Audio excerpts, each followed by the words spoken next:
திமுகவிலிருந்து சேகர்பாபு நீக்கம். பாபுவை பந்தாடிய துர்கா பாஜகவில் இணைவாரா? சட்டமன்ற கூட்டம் முடிந்ததும் துபாய்க்கு பறந்துவிட்டார் அரசியல் கத்துக்குட்டியும் எதிர்க்கட்சி தலைவருமான உதயநிதி ஸ்டாலின். பின்னர் நடந்த சரவடி சம்பவத்தை நம் ஜெம் தொலைக்காட்சி மூலம் பார்க்கலாம்.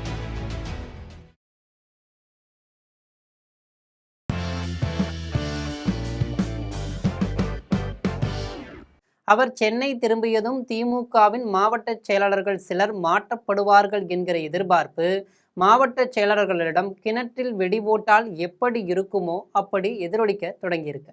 குறிப்பாக சென்னையில் இந்த சரவடி மாற்றம் நடக்கலாம் என்கிறார்கள்.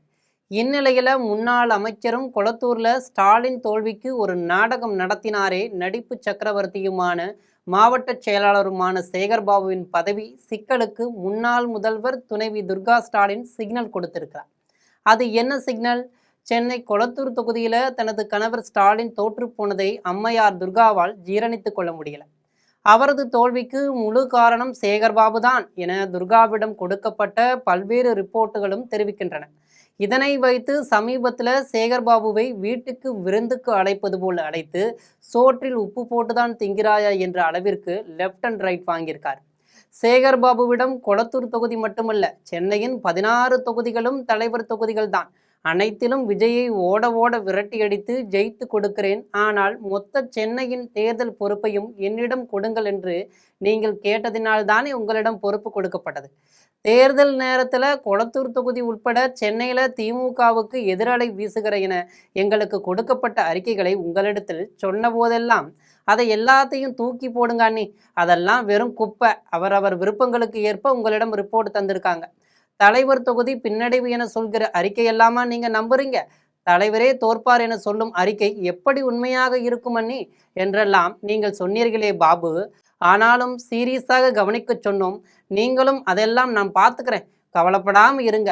எந்த கோவிலுக்கு போகணும்னு நீங்கள் நினைக்கிறீர்களோ சொல்லுங்க, நான் ஏற்பாடு செய்கிறேன் என சொன்னீர்களே. நீங்கள் சொன்ன அனைத்தையும் நாங்கள் நம்பினோம். ஆனால் தேர்தல் ரிசல்ட் என்னாச்சு? நீங்களும் உதயநிதி மட்டும்தான் ஜெயித்தீர்கள். எல்லோரும் தோற்று போனார்கள், தலைவரும் தோற்று போனார். எங்களுக்கு கொடுத்த நம்பிக்கையும் நீங்கள் சொன்ன வார்த்தைகளும் எங்கே? படிச்சு சொன்னேனே கோபால், தலைவர் தொகுதியை கவனியுங்கள் கவனிங்கள்னு. இப்பதான் தெரியுது நீங்க கவனிக்கவே இல்லைன்னு. நம்ம தலைவர் இப்படி அம்போன்னு கைவிட்டுட்டீங்களே சேகர்பாபு அப்படின்னு தன் உள்ள கிடங்கை கொட்டி தீர்த்திருக்கிறாராம் துர்கா ஸ்டாலின். எனக்கு கிடைத்த ரிப்போர்ட் சொன்னதை குப்பைன்னு சொன்னீங்க, அப்போது நீங்க சொன்ன வார்த்தை தான் குப்பைன்னு இப்ப தெரியுது. ஆமா, தலைவரே தோத்து போயிட்டாரு, ஆனா நீங்க மட்டும் ஜெயிக்கிறீங்களே எப்படி? தலைவர் தோத்து உதயநிதி ஜெயித்து திமுக ஆட்சியை பிடிச்சிட்டா உதயநிதியை சிஎம் ஆக்குவாங்க. அவரை உங்க பிடிக்குள்ள வைத்து கொண்டு ஆட்டம் போடலாம்னு திட்டமிட்டு தானே தலைவரை தோற்கடிச்சிங்க. எங்களுக்கும் நம்பிக்கை துரோகம் பண்ணிட்டீங்களே சேகர்பாபு. ஒரு கட்டத்துல கோபமான துர்கா இதை என்னால் மறக்கவும் முடியாது, மன்னிக்கவும் முடியாது என நிறைய குற்றச்சாட்டுகளை முன்வைத்து சேகர்பாபுவை திட்டி தீர்த்துள்ளார் துர்கா ஸ்டாலின். அதை கேட்டு செய்வதறியாமல் திகைத்து நின்ற சேகர்பாபு, நான் எந்த துரோகமும் செய்யல அண்ணி என்று சொல்லிக்கொண்டே துர்கா ஸ்டாலின் காலில் விழுந்துட்டாராம். ஆனால் அதை ஏற்க மனமில்லாமல் வீட்டுக்கு ஸ்டாலின் திரும்பியதும் சேகர்பாபுவை திட்டி தீர்த்த கோபத்தை அவரிடம் கொட்டியிருக்கிறார் துர்கா ஸ்டாலின். அவரிடமிருந்து மாவட்ட செயலாளர் பதவியை பறித்துவிட்டு நம்முடைய விசுவாசிகளில் ஒருவருக்கு கொடுங்க என்று சொல்லி உள்ளாராம் துர்கா ஸ்டாலின் என்கிறார்கள் திமுகவின் மேலிட தொடர்பாளர்கள்.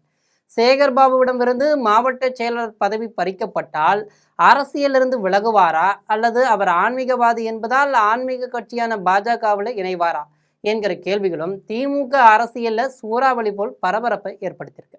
ஆக பாபு திமுகவில் பதுங்குவாரா அல்லது பாஜகவுக்கு பாய்வாரா என்பதை பொறுத்திருந்து பார்க்கலாம்.